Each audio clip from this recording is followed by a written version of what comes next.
So today we've got a great presentation from Dr. Jonathan Pritchard entitled "Why Are Most Human Phenotypes So Extremely Polygenic? Lessons from Molecular Biomarker and Immune Traits." Dr. Pritchard is a professor at Stanford University. He grew up mainly in England and studied at Penn State, Stanford, and Oxford before joining the faculty of the University of Chicago in 2001. He returned to Stanford to take his current position in 2013. His current work focuses on the genetic basis, variation in gene regulation, and complex traits in humans, and on human polygenic adaptation.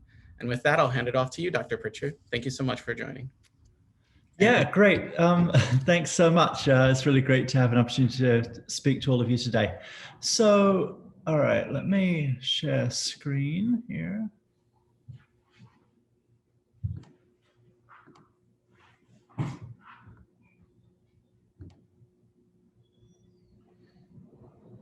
Okay, that looks good to you, right?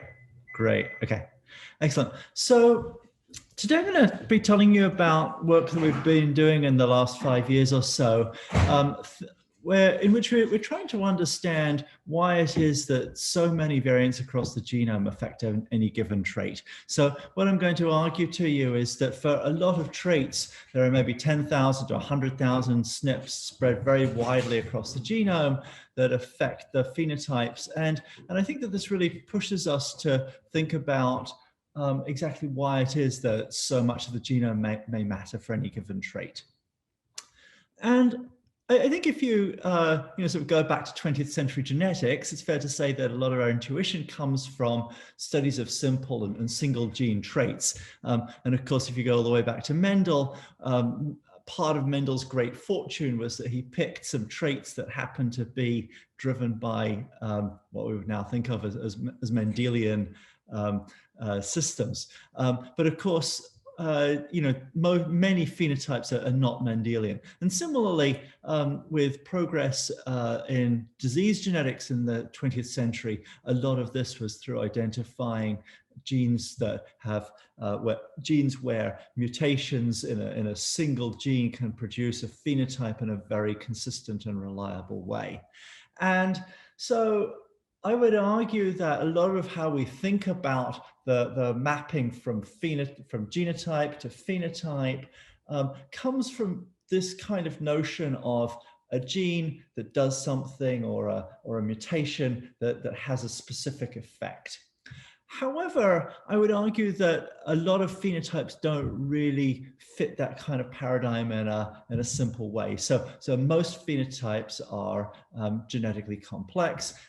If you think about height, there is, there's a continuous distribution of heights in the population, and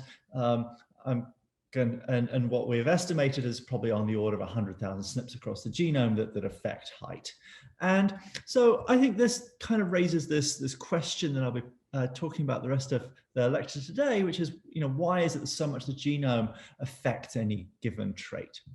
So I'm going to start out by giving you 3 examples of this in more detail. And then in the second half of the talk, I'll tell you a little bit about models that we've been developing for thinking about this problem. So the first of these examples is for schizophrenia. And this is a trait that's been studied very intensively using genome-wide association studies.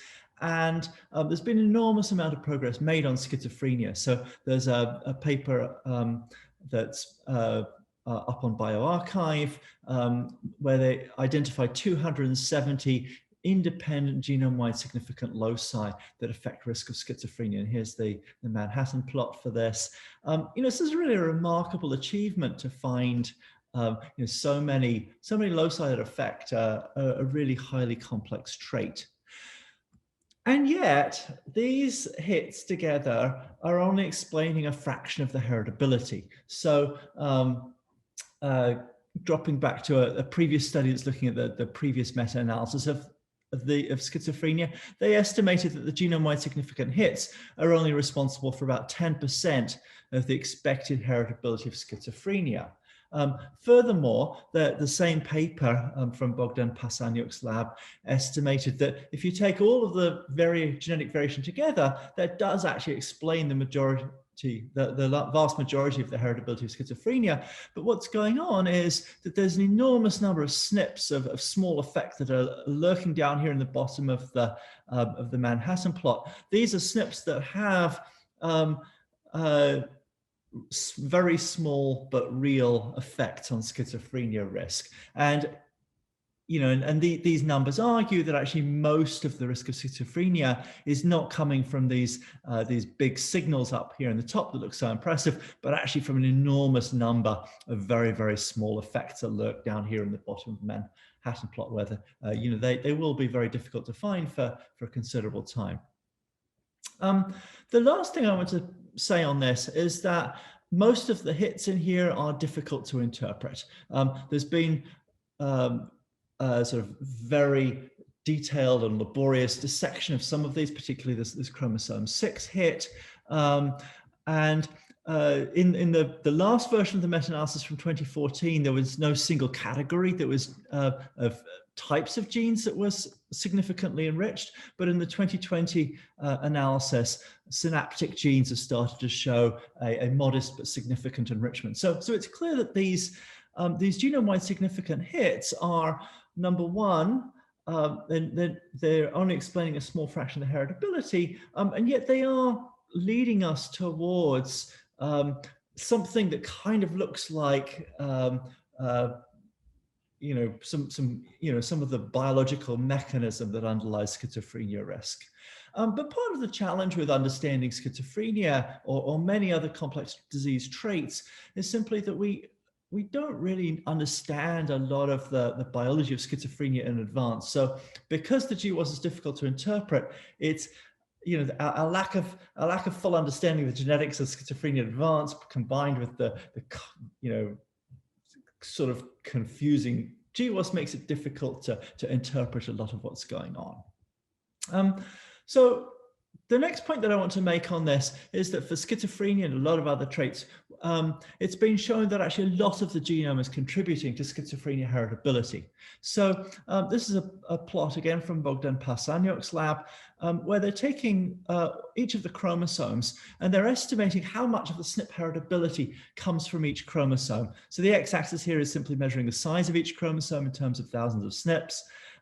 In the analysis, here's the heritability, and you can see that you could predict very accurately how much of the schizophrenia heritability is coming from each chromosome simply from its size. And this is what you would expect, again, under this kind of model where it's not the biggest effect loci that are really driving heritability so much as a very large number of variants spread relatively uniformly across the genome. So the one small outlier here is the signal from chromosome 6 that I mentioned before. You can see that chromosome is sitting a little bit off the line. If we compare this to rheumatoid arthritis, where the MHC locus has an enormous effect on its own, you can see that the chromosome 6 sits way off the line here. It's explaining more than 20% of the heritability. But then there's this polygenic background again, where all of the other chromosomes sit more or less on you could imagine a line that goes through these. And these kinds of patterns are very typical for a lot of traits that you could look at.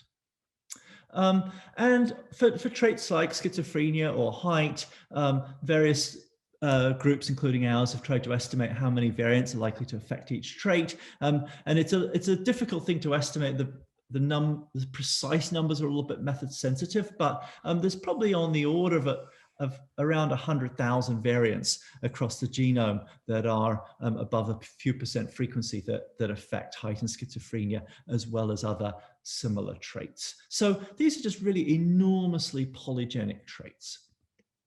So this kind of raises this question that I want to contemplate today, which is, how does genetic variation produce phenotypic variation? So how should we think about the fact that on the order of 100,000 SNPs spread across the whole genome, close to most genes are producing the risk of whether you have schizophrenia or not? So today I'm going to, as I said, I'm going to give you a couple more examples to kind of ground your thinking in this, and then talk about models that we're developing in the lab, as well as some future work. So I made the point before that schizophrenia is a really difficult trait to for which to interpret the GWAS data, because we don't really understand the biology very well in advance. So working with NASA Sinead Armstrong, who's a PhD student in my lab, and Sahin Naqvi, who's a postdoc, as well as Manny Rivas, who's a colleague at Stanford, we decided to investigate some molecular traits that are present in the UK Biobank data. Because these are traits where we understand much more of the biology in advance. And so we hypothesized that these would be more interpretable. So urate as a small molecule that is present in the bloodstream. So UK Biobank measured this in this and about 30 other metabolites in more than 400,000 individuals. And so we can use those data to do very well-powered GWAS on this trait that may perhaps be much simpler. And we know a lot of the biology of urate in advance before doing the GWAS. So this sort of flips the logic of GWAS on its head. You know, traditionally, we're using GWAS to try to understand the biology of a trait that's not well understood. Here, we actually know a lot of the biology of urate, and so we want to use that to understand what is it that GWAS gives us. So first of all, we know a lot about the urate synthesis pathway. So urate's a metabolic byproduct of purine synthesis. So here's a diagram of some of the key molecules in this pathway. One thing I want to draw your attention to is everywhere that there's an arrow here, we actually know what the genes are that are catalyzing those steps. So those genes are natural candidates for the kinds of genes that might show up in a urate GWAS. Secondly, so all of the cells are potentially producing urate, and then that gets pumped out, and excess of that gets pumped out into the bloodstream, and it's circulating around the bloodstream, and the kidneys are responsible for maintaining appropriate levels of urate in the blood. So there's a set of genes here, these transporter genes that are labeled here, that are responsible for pulling the urate out of the bloodstream and into the urine, where it's sitting here in the glomerulus, and then urate in the urine can either be excreted or it can be reuptaken back into the blood to maintain appropriate levels. And again, we know what all of these transporter genes are, and so again, these are another set of natural candidate genes that we perhaps might expect to see in a GWAS. Okay, so we can go ahead and do the GWAS in UK Biobank. And here's a Manhattan plot of what we get.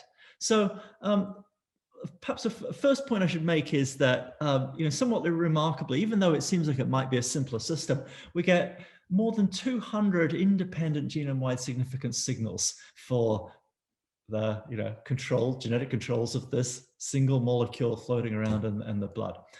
That said, the lead signals are generally highly interpretable. So all of the genes that are marked in, all of the signals that are marked here by a green name are signals that fall very close to one of those urate solute carriers in the kidneys that I told you about a minute ago. Secondly, we have this category of genes that are marked in blue, which are transcription factors that are involved in liver and kidney development.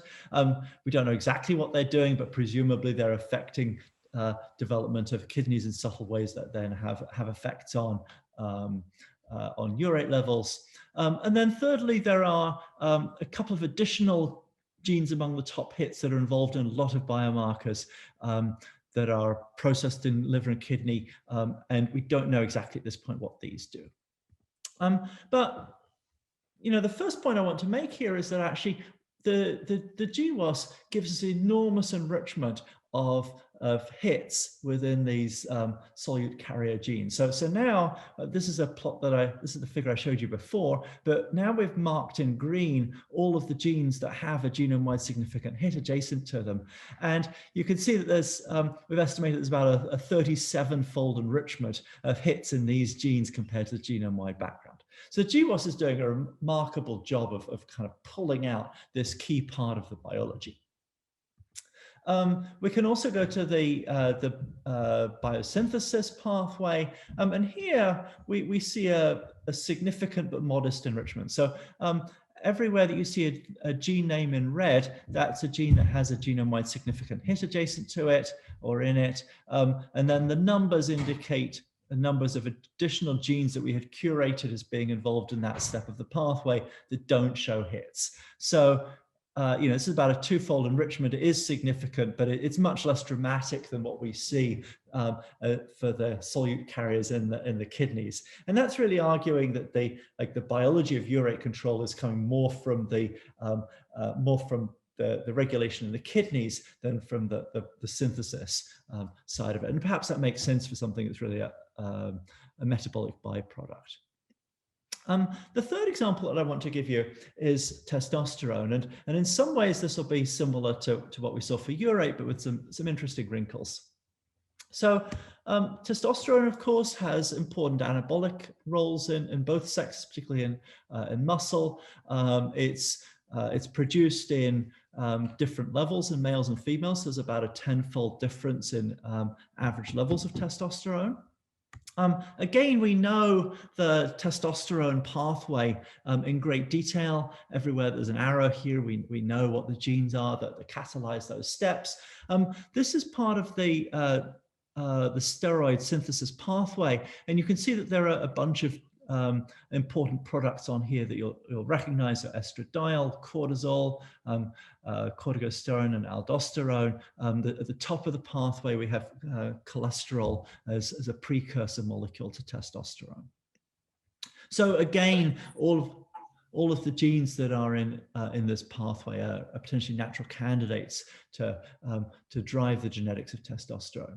And in fact, in females here, we can see that many of the genes that are in that biosynthetic pathway, the ones marked in green, show up among the top hits. We also see a couple of main hits that are involved in gonad development, and of course, a significant fraction of testosterone is produced in the gonads, in males and in testis, and then to a smaller extent in females and ovaries. In males, we get a somewhat different set of hits. So there are some hits that are coming again from the biosynthesis pathway. The biggest hit comes from something called SHBG, which I'll tell you about in a moment. It's a protein that binds free-floating testosterone in the blood. So something I've perhaps hinted at a moment ago is that steroid synthesis is important for both sexes, but it's actually different. What we find is actually in different parts of the pathway. So this part of the pathway. So here I've taken the pathway that I showed you before, but we've put on the names of significant genes. And so everywhere that you see a gene name in orange, that means it's a genome-wide significant hit in females. Everywhere you see a gene name in purple, that's a genome-wide significant hit in males. And so you can see here that this androgen part of the pathway is hugely enriched for signals in males, whereas this upper part of the pathway that produces cortisol and aldosterone is very strongly enriched in females. And this is partly, we think, because a significant fraction of female testosterone is produced in the adrenal gland, which produces aldosterone. And the last point that I want to make about the biology of testosterone is that we also see these key differences in regulation, which relate in part to main tissues of production.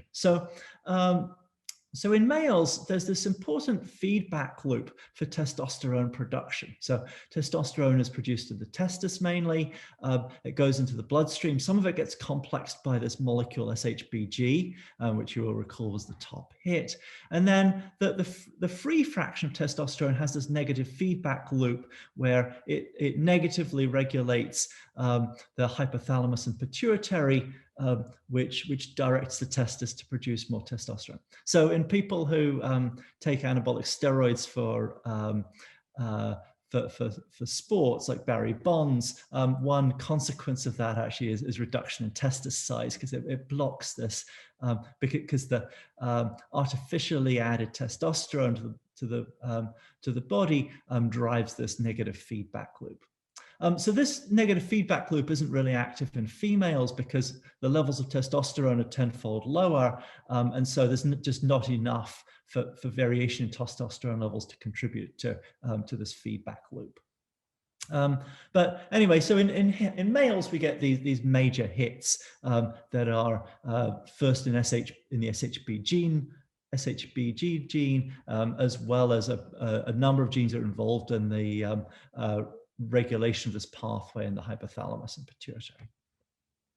So what I've been arguing to you so far is that for both urate as well as testosterone, we see a really strong contrast to the schizophrenia example. So for both of these traits, we're getting a lot of genome-wide significant hits that are really heavily concentrated in these core biological pathways that we know in advance drive these traits.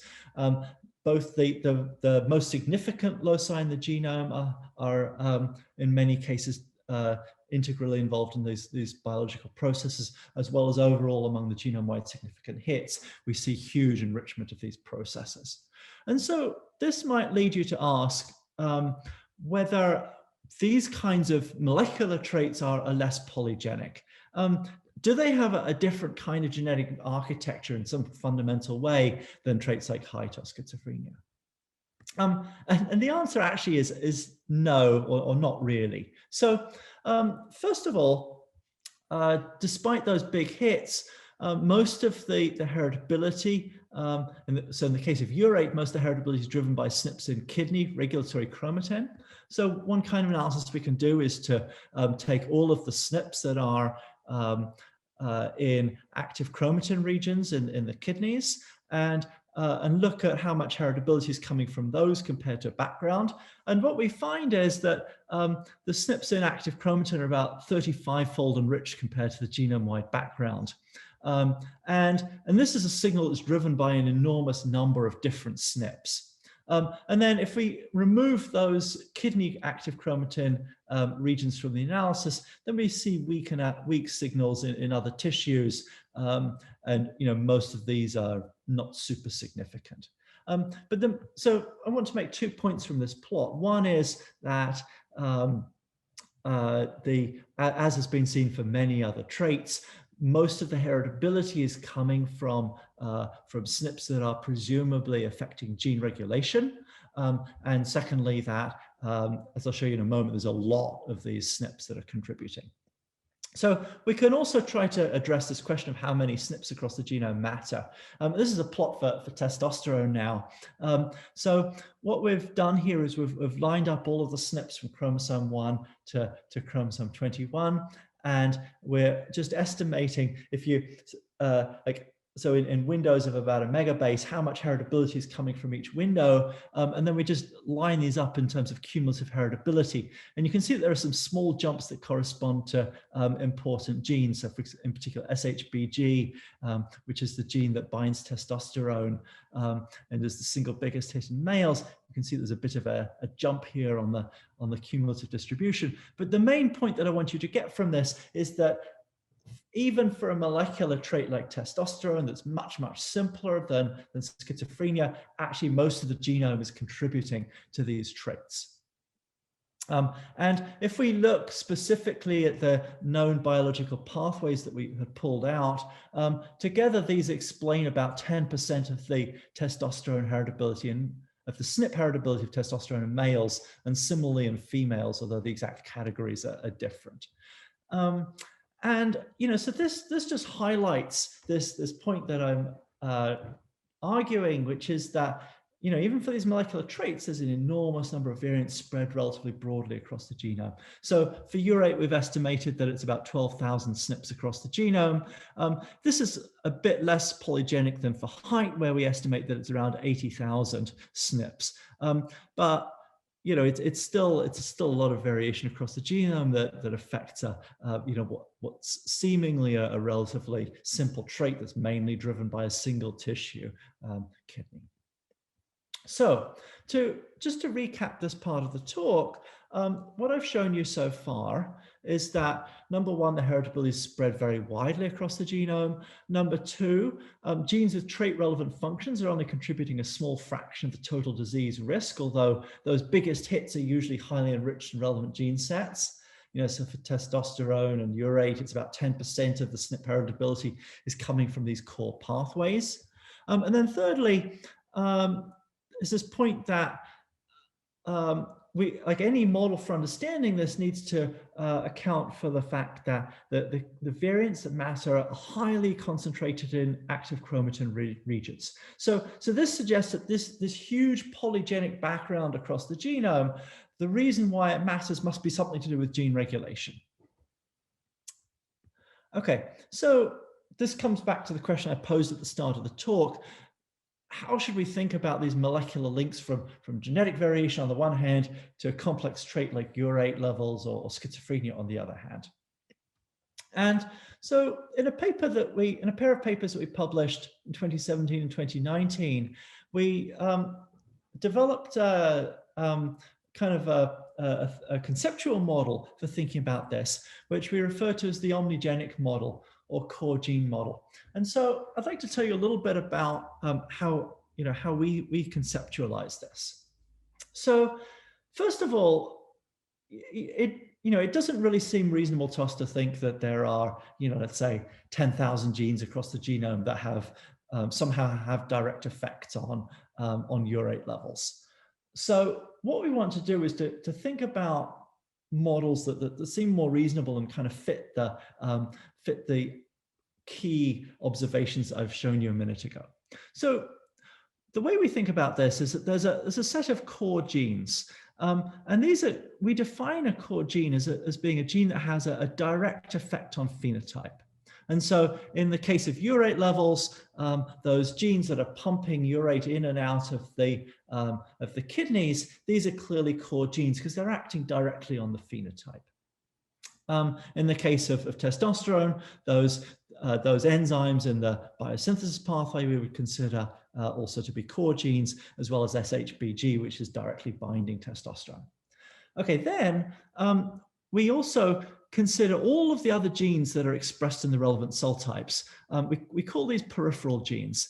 And we imagine that these do matter, but they matter through gene regulation. So they're basically like they are having effects through cellular regulatory networks. Okay, now what we measure when we're looking at heritability and GWAS is what are the SNPs that have associations with the trait. So there are basically, in this framework, there are basically two ways that a SNP can matter. The first is that this SNP has a cis-regulatory effect on a core gene, and it's affecting the regulation of the core gene, and so that has some effect on phenotype. Or a SNP can be somewhere else in the genome, it's in cis to some peripheral gene, and then that has indirect trans effects on core genes, and then indirectly affects phenotypes. So I like to think of these core genes as being embedded in these larger cellular regulatory networks. And in general, we don't really know these networks in any great detail, although I'll talk at the end of the talk today about work we're doing to make progress on that. But the key point that I want to give you from this cartoon is essentially that any gene that's expressed in a relevant cell type may be plugged into this network and may wind up having non-zero effects on the regulation of core genes.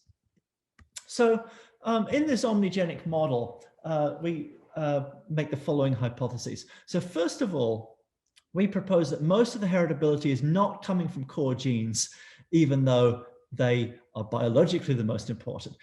Instead, we think most of the heritability is coming indirectly through these weak trans-regulatory effects from peripherals. Secondly, we propose that essentially every gene that's expressed in relevant tissues is connected to regulatory networks and thus could have non-zero effect, even though most of the peripheral genes don't have anything to do with the phenotype you're looking at. So, there's many, let's say there's 12,000 genes that are expressed in kidneys. Most of those are not really directly involved in kidney function, but changes in regulation of a kidney expressed gene can have non-zero effects on the core genes via networks. So that's talking about gene expression. And then if we think about SNPs, a SNP that has a regulatory effect on a peripheral gene can have a non-zero effect. And so, you know, our notion is that the sum of all of these effects winds up driving most of the SNP heritability for traits that we're looking at. So let's try to work towards a quantitative model of how this might work. So imagine we've got a core gene here. And so by definition, a core gene is a gene that exerts a direct effect on a trait like height or urate levels. Okay, so SNPs may affect the core gene either through cis-regulatory effects or through trans effects, which are coming through, they're being mediated through peripheral genes in the network. So a first kind of question we might want to ask is, how much of the expression variance is coming from cis versus trans effects? Because this is going to help us to understand what effect, in this model, what effect core gene regulation might have on phenotypes. So the first point that I want to make is that trans EQTLs generally have very, very small effect sizes compared to cis. And if you've ever done cis and trans EQTL mapping, you'll be familiar with this. So here's just one plot showing this. So we took an analysis of data from several thousand individuals in whole blood, and we ascertained cis and trans EQTLs in one data set, and then we replicated them in a second data set, and this is a distribution of effect sizes here for cis EQTLs and for trans EQTLs. And what you can see is that you know, cis EQTLs have much bigger effect sizes, and yet, despite this, most of the total variance comes from trans effects. And this is often surprising to people who haven't looked at this in detail, but there's a number of studies that show this. So for example, there's a paper from Alcus Price from around 2007, where he worked with the decode data, and he estimated that the proportion of gene expression heritability that's coming from cis regulation is 37% in blood, 24% in adipose. Similarly, we did a literature survey a couple of years ago, and we found a larger set of studies, including work from our lab, that are estimating the cis versus trans heritability of gene expression using different methods. And in general, what we found in these studies is that something like 70% of expression heritability is coming from trans effects. So, okay, so now we can put some numbers onto this diagram that I showed you before. So first of all, you know, I'm arguing that about 70% of the expression variance is coming from trans effects. And yet I've also shown you that trans associations tend to be very, very small. And so taking these together, it implies that a typical gene must have huge numbers of weak trans regulators. And so if you imagine that a complex trait must have at least tens, you know, probably hundreds of core genes, but then each core gene has probably got perhaps tens or hundreds of trans regulators, then this, I think, starts to explain why such a large fraction of the genome might affect any given complex trait. So we have some more mathematical models on this that I won't go into in great detail. What I want to close on is some work that we've been doing in the last couple of years in collaboration with Alex Marson's lab on trying to measure these networks in real systems. And this I think has been like a real challenge in biology, is measuring regulatory networks in great detail. And because networks form such an integral part of this model, we've put a lot of effort into trying to make experimental progress on this question. So this is joint work with Alex Marson, who's at UCSF and the Gladstone Institute, and then Jake Freimer, who's a joint postdoc between Alex's lab and my lab. And so our idea was to use perturbation approaches, i.e. CRISPR knockouts, to study gene regulatory networks in CD4 T cells.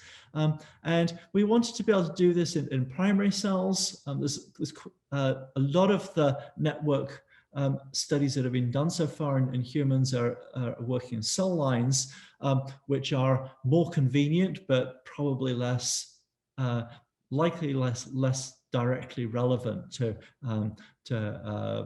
real organism systems for the purposes that we want to put them to.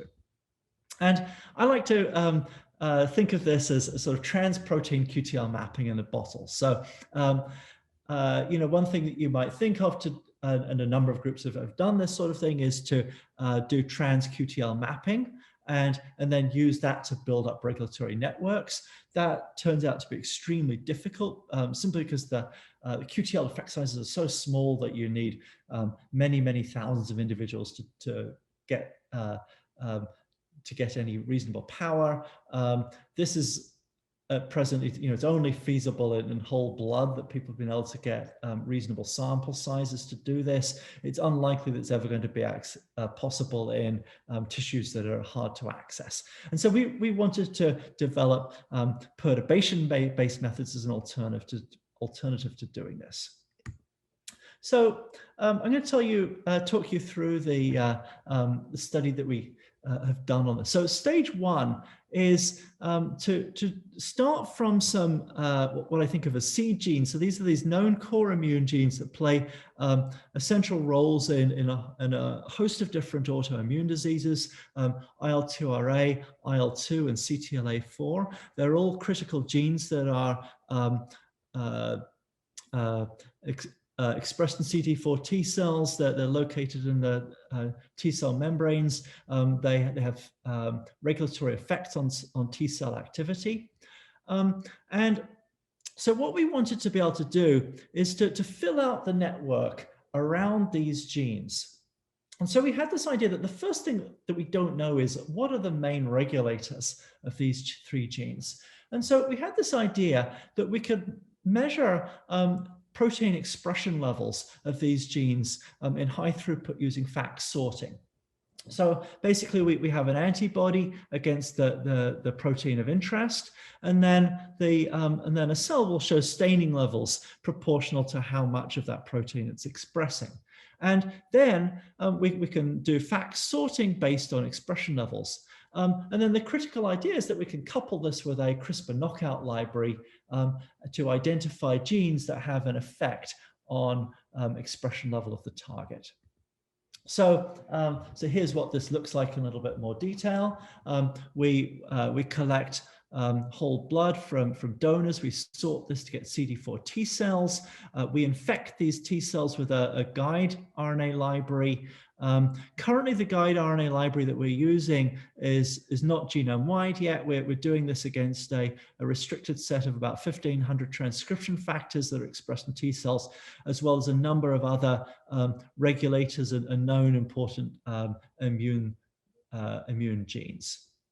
Okay, so then we electroporate Cas9 to edit T cells. We then FACS sort the T cells. So some of the T cells are expressing the gene of interest, let's say IL-2RA at a low level, some at a high level. And so we get a distribution of expression levels of IL-2RA across the cells in the pool. We can sort out the low pool and the high pool. And that's going to tell us which of the genes in our knockout library have effects on the target gene of IL-2RA. And this So I like to think of this pipeline as being kind of the reverse of other techniques you may be familiar with, like crop-seq or perturb-seq. So in those kinds of techniques, what people do is they're taking a gene, they're knocking it out, and they're doing RNA-seq. And so that's basically allowing you to look downstream at a network at all of the genes that are regulated by that gene. Here, what we're doing in stage one is we're taking the seed gene of interest and we're going upstream in the network to find important genes that regulate it. And then, I haven't got to this yet, in a second stage, we will also go downstream and we find that's really valuable too. So So we've done this screen for the 3 different immune genes that I showed you. I'll just show you results for one of them in the interest of time. This is for IL-2RA. So all of the genes that are marked in red are genes that have significant effect in upregulating IL-2RA. All of the genes in blue are genes where the knockout has a significant effect in downregulating IL-2RA. And you'll notice that knocking out IL-2RA is the biggest hit for downregulating IL-2RA. So that's a good sanity check here.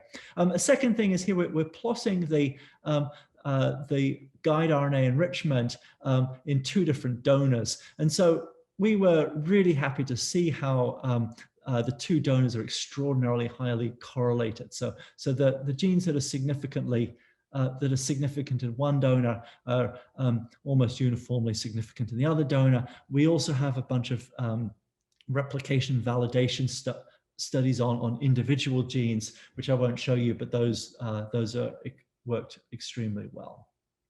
Okay, so for IL-2RA, as well as the 2 other genes that we looked at, together we were able to identify about 70 upstream regulators. And so we had this idea that maybe what we could do is take these upstream regulators, which are mostly transcription factors, and now knock those out, couple that with RNA sequencing, and start to identify what does this network look like around these 3 seed genes. So, here's kind of a notion of what this might look like. So by definition of how we've chosen these upstream regulators, they're connected first to the 3 seed genes, but how do they relate to each other, potentially, as well as to other genes in the genome? And so by knocking them out one at a time and then doing RNA sequencing, we'll be able to kind of build out the network and identify a full set of downstream genes that are regulated by the same genes that regulate these 3 seed genes. So we did this for about 25 of the main hits that came out in the first screen. And we prioritized genes that affect IL-2RA as well as genes that have effect on multiple of the 3 seeds. So I think, so there's a number of interesting things that come out of this, but to my mind, what's most remarkable is that we identify a set of genes that are highly connected to many of the regulators. And what we find is that these are highly enriched for immune functions. So in this plot, what we're doing is we're taking all of the genes that are expressed in CD4 T cells, and we're asking how many of the knockdowns was each of those genes affected by. So if you look here at this example, you can see that this particular example here is affected in the knockdown by ETS1, GATA3, and IL-2RA. So that would have a score of 3. And this is what the distribution of these scores looks like. So the highest genes there's a few tens of these that are affected by more than 19 different knockouts out of the 25.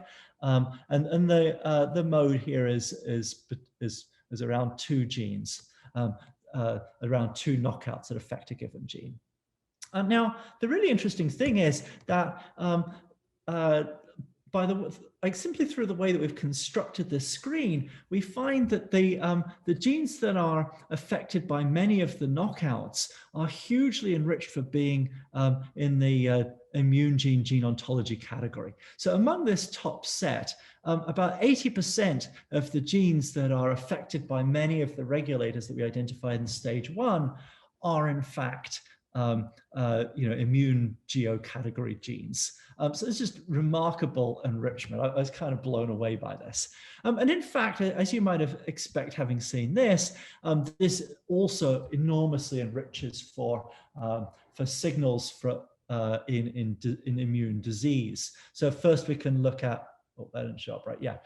First we can look at the effects of those genes on Mendelian autoimmune disease. You can see here that that again, the genes that are highly connected into this network are hugely enriched for being involved in these inborn errors of immunity genes. So these are sort of essentially monogenic forms of autoimmunity. That's very significant. And then it's perhaps a weaker signal because GWAS tends to be a bit more diffuse, but again, we see a very strong, very significant enrichment for GWAS hits near to the genes that are highly expressed. And I think actually that this is going to be a really valuable tool for helping to prioritize which genes close to a GWAS hit are actually causal genes, because you know, if a hit is close to a gene over here as well as a gene over here, then that's you know, likely the causal, you know, this gene here is likely to be the causal one. And you know, and so now we can actually start to build out these networks. And I just want to show you one example of starting to do this. And we're really kind of at the beginning of trying to build detailed networks from this. So here in this first layer, you can see the 3 seed genes that we started with. Up here, you can identify you can see the regulators that we identified and then knocked out.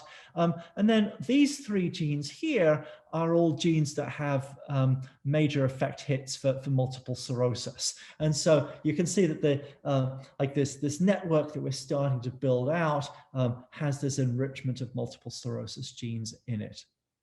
And so so that kind of ends the main results that I want to show you today. But I think that what this is getting us towards is a way that we can use perturbation approaches to really build out these gene networks in general. We can start to understand the wiring between the major genes that are involved in disease, core genes and their regulators. And then we imagine that a network like this that's sort of intimately involved in the biology of multiple sclerosis or other autoimmune diseases is also plugged into that much larger regulatory network that's in the entire cell. And so actually, you know, many other genes that are not part of this very proximal network can have non-zero effects on these core genes here. And so that kind of starts to, you know,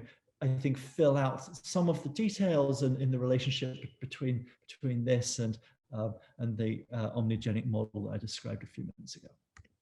So to summarize, I've raised the following questions. So first of all, I've pointed out to you that complex traits are hugely polygenic, and that you know, we've got tens of thousands if not hundreds of thousands of variants spread very broadly across the genome. I've argued that this kind of challenges our usual ways of thinking about genetic traits and the molecular mapping from trait to phenotype. What we've proposed as a kind of sort of an intuitive model for thinking about this is we imagine that there's the set of core genes that have relatively direct effects on traits, but they only contribute a small fraction of the heritability. Instead, most of the heritability is coming from these cis-regulatory effects at peripheral genes that are basically plugged into the network and have small indirect effects on the core genes. And that most of the SNP heritability is actually flowing through this huge number of weak trans QTL effects. And as I think about the future, I think that it's important to keep in mind what are the main goals of studying genetics of complex traits. So one goal is to understand biology. So to make more sense of trait biology, what we really care about most are what are the core genes, what are the master regulators, and I think that the work I showed you for autoimmunity and MS is kind of getting us towards that. And, you know, ultimately we'd like to be able to do things like figure out, you know, if, you know, what are the main pressure points where we can drug the system to have a specific effect on MS, you know, without having larger negative effects. Another main goal of GWAS that's attracting a lot of attention right now is prediction. And for polygenic scores, I think it's important to point out that we don't actually really need to understand the mechanism in any great detail. So the polygenic scores are basically using this idea that if we could estimate the effect sizes on the tens of thousands of SNPs that matter, then we can potentially do a good job of predicting phenotype. And we really don't care which of those variants are peripheral versus core. And then the last point that I made is that we can potentially make progress on these things by studying trans QTLs, but I think it's really difficult. And in contrast, I think that these high throughput perturbation studies, like I showed you, can play a really important role in understanding these and measuring these networks and unraveling the biology of complex traits. So I'd like to end here with acknowledgements. So first of all, this is a project that was started by Evan Boyle, who is a really talented graduate student in the lab. And he started this around 2015 or 2016, working with Yang Li, who was a postdoc in the lab at the time. So they developed the initial omnigenic model. And then so Evan's now at the Salk Institute as a postdoc. Yang Li's an assistant professor at University of Chicago.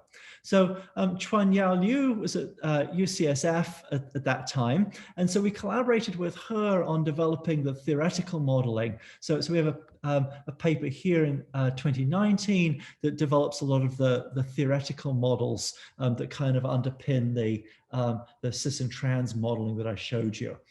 So if you're interested in that, you can read the 2019 paper where we've got a simple mathematical model that describes that, and that's led by Chuan-Yao, again with Yang. The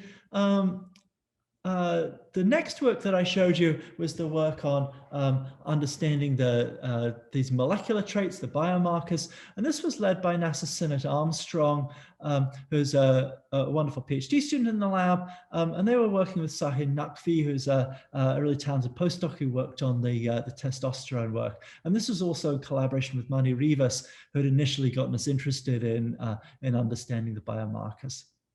And then the last part of the talk was in collaboration with Alex Marston's lab, and in particular, this was spearheaded by Jake Freimer, who's a postdoc joint with both of us. And here's a picture of the lab on Zoom recently. So I'll end here and be happy to take any questions. Thanks so much for your attention.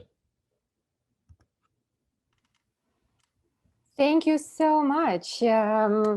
This was a great talk. Everybody, you know what to do. If you have questions, you can raise your hand or you can jump in. And we have a few minutes for questions, so I hope there's some. While we're waiting for questions, one thing I wanted to point out is my research is in a completely different area in human-computer interaction, but I think there are interesting parallels. I wonder if you've thought about it between sort of the strong genes and peripheral, or primary genes and peripheral genes, and how they operate, and strong ties and weak ties in social sciences. There were some interesting papers to look into how strong ties and weak ties influence information propagation and diffusion of information within social networks. So I think there are some interesting parallels between the processes, and I think it would be really interesting to look even at the math. There are some frameworks developed in the social aspect of it. So it's interesting how in such different contexts, there may be some parallels. That's actually a fascinating point. And yeah, if you have time to send me some references, I'd love to see that. Absolutely. I'll send you the papers to look. Yeah, certainly. Yeah, thank you. Thank you. So we were stimulated a bit when, for the first paper we wrote on this, we were kind of revisiting some of the early literature on small world networks, and that I think relates to what you're thinking of. And so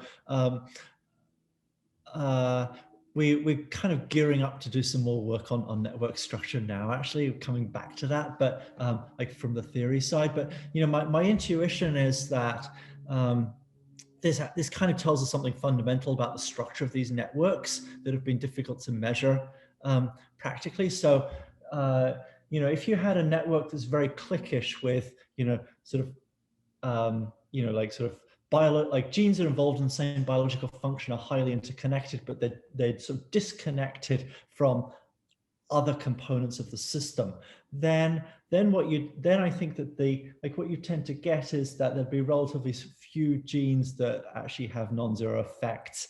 Like it would sort of be mainly the genes that are inside the clique and not across cliques. And so as I say, like we don't really have data to measure this very well, but my intuition is it has to imply that the biological networks really are highly interconnected and perhaps reminiscent of the social networks that you're thinking of. Yeah, I'd love to see any references you have for me. Thank you. Certainly. We have other questions. I think Dennis. Jonathan, a very nice talk. Thank you.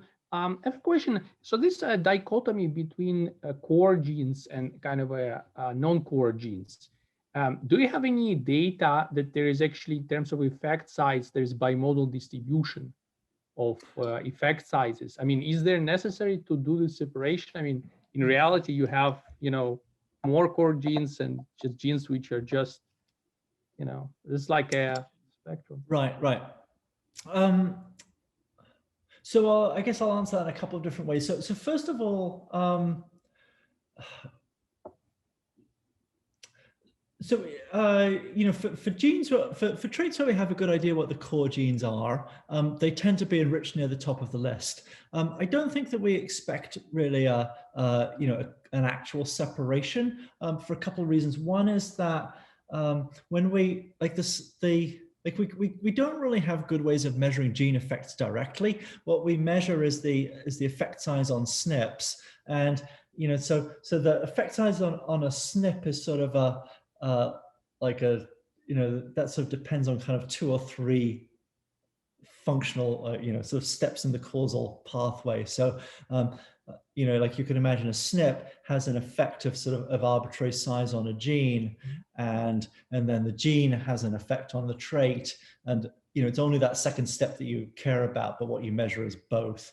And then a second complicating factor is that natural selection tends to keep allele frequencies low for the biggest effects, so we have some censoring of the data on the things that we care about the most. Yeah, I lost my train of thought, but yeah, like I think in terms of this dichotomy, why? So I guess the reason is that I'm asking is that an alternative model is that you have many genes of, if you're talking about a specific metabolite produced, that's probably less, less likely, but although it's also possible. But let's say if you have some kind of a trait like schizophrenia, an alternative model that you have many genes directly affecting the trait, right? So you're directly affecting some kind of a really large number of pathways and circuits, rather than having this effect through the core genes. So why, right? So you have directly affected genes affecting the trait itself. Right. Okay. So so there's a couple of reasons why we like. I don't disagree with your point that for something like schizophrenia, there may be many genes that have, like the number of genes that we would consider core in our definition may be very large. There's a couple of reasons why we like thinking about it in this way. One is that we, from the work that I sort of alluded to, we know that trans-regulatory effects play a major role in regulating any given gene. So I think that has to be an important part of any model, and it helps us to understand why a huge amount of the genome might matter for a trait that seems relatively simple, like urate levels. So for urate levels, we're sort of pulling in the whole genome basically with more than 10,000 variants, and so that kind of that provides a model that explains that. I think that the big difference, but the polygenicity of schizophrenia is probably 10 times higher than it is for urate, and I think that that's mainly driven by having more core genes. So there's a relatively modest number of core genes for urate levels, and and that brings in 10,000 variants. If there's a much larger number of genes for schizophrenia, that puts us upward of 100,000.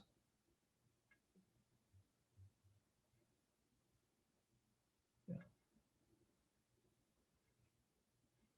I have a question. Yes. We're at the time now, so we probably have time for one quick question, please. Okay, so what's the biggest difference between your omnigenic model and the polygenic model? Thank you. Yeah. Okay. So